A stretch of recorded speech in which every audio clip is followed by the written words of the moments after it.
To start making this scene from Stick Fight, I first get out all the colors for the different stickmen. I start by making the orangey yellow that the yellow stick figure goes with. After the yellow is made, I go on to the red, and I make that light red. Once the light red is made, I move on to the blue. And then, once the blue is made, I move on to the green. More of a lime. Then, once this lime green is done, I have all of the colors for these stickmen. After that, I just need to make the stickmen themselves. So, to do that, I start by getting the yellow, or the first one, and separating out a ball for the head.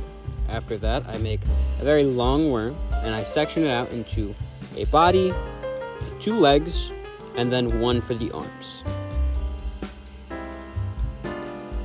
After this is sectioned out, I start blending in all the pieces, starting with blending in the legs to the body, and then the arms to the body, and then the head to the rest of the body.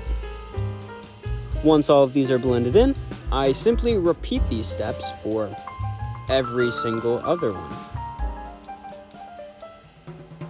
Of course, the head does need to have a neck, so the neck gets made. And then, with that, it's time to make all of the other stickmen. Now that all the stickmen are made, it's time to make their weapons.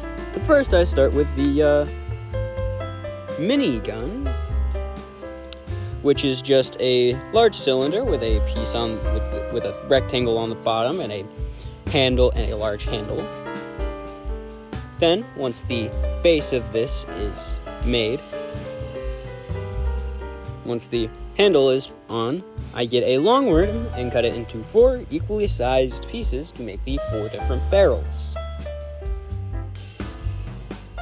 Once all of these barrels are made and put together, I get a worm, and I move the worm around the barrels.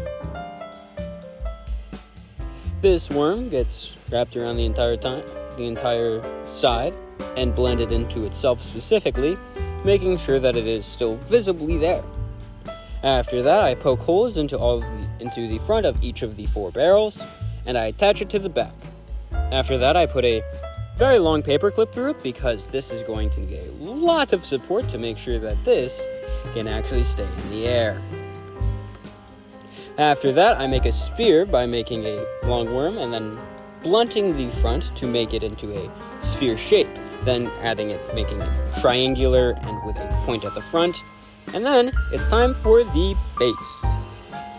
To start this, I get a cube of tinfoil and I cover it with black clay, but this is only the first layer. Of course, I do stick the minigun in here, which you do not need to do because that doesn't stay like that.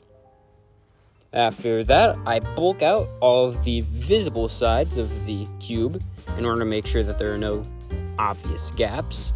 And then I add 2 platforms on opposite sides of the cube. This is where people will be. Well, not people, more like stick people, but the same thing. Once these 2 platforms on either side are blended in, it's time to place around the actual stickman, starting with the green guy hiding behind the cube with a spear in his hand, ready to attack at any moment. After that, a blue guy, cowering in fear from what you will eventually see, and then a red guy not being able to cower in fear, and you'll be able to figure out why eventually. I do repose the blue guy because I wanted it to look different than how it was, and have him facing this monstrosity. Facing this thing. And then it's time for the last one, the yellow guy, who has his arms wrapped around the final weapon that I made. Well, the first one, but the final one that's in use. And then that paper clip goes right through the chest of the red stickman.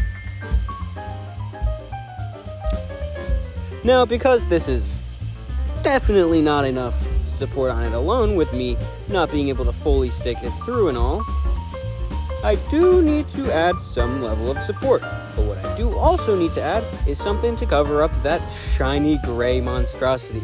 To do this, I get a thin worm and wrap it around the paperclip to make it look somewhat like bullets, or something similar to that. I think it kind of worked, but it could have been in several different ways, and you can figure that out on your own. After that, this gets placed firmly into the red guy and made sure that the wire could actually fit there, and then a support is put in place of the yellow guy to make sure that he doesn't fall directly downwards. It kind of worked, but if I were to make this again, I'd try and make the yellow guy more stable, because I think it would look better without it. After that, I get little swirls of clay, and I place them around in front of the yellow guy, where I think bullets would be able to spread to. And there is a lot of them. Of course, there's only one person who actually gets hit, and that person is not able to run away anymore. They can't run. After all of these bullets are put into place, the sculpture itself is finished.